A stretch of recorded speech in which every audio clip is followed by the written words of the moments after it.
Защо се люби тази земя, не зная. Защо човек се труди и се мори до края.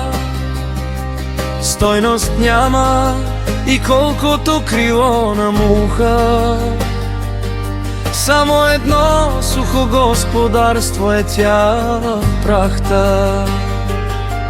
На Адам 1000 години е живял, на пророк Ной и на Зулкарнайн крал богов, на Соломон великия владетел със слава. Не остана на тях, та на нас ли ще остане? Където Йосиф като роб бе продаден и видян, където Ной до припадък бе бит и нараняван, нима човекът за този свят сърце ще върже. Където Яхия бе обезглавен със злоба, където Закария бе разрязан с трион в дървото, нима човекът за този свят сърце ще върже.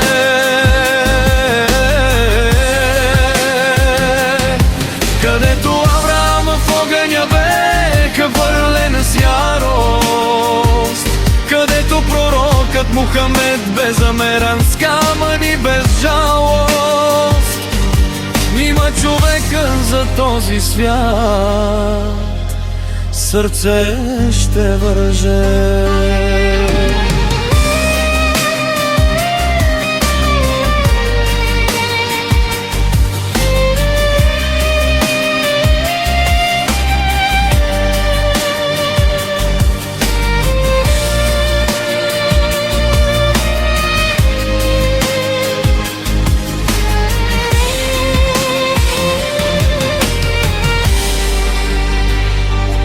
Защо се люби тази земя, не зная.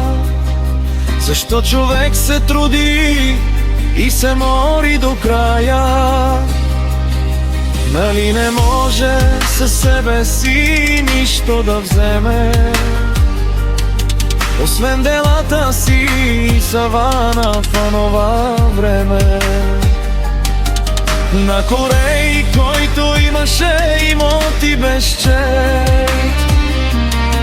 на Шедат и на фараона тиранин проклет, на Нимрод загинал заради една муха само.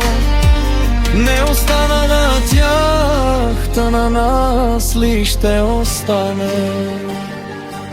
Където Йосиф като роб бе продаден и видян, където Ной до припадък бе бит и нараняван, има човекът за този свят сърце ще върже.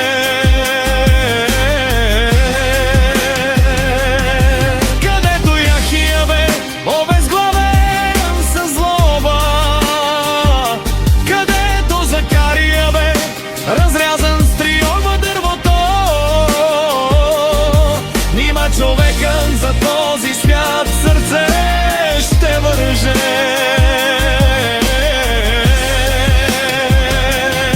Където Авраам в огъня бе хвърлен с ярост, където пророкът Мухамед бе замерян с камъни без жалост, нима човекът за този свят сърце ще върже.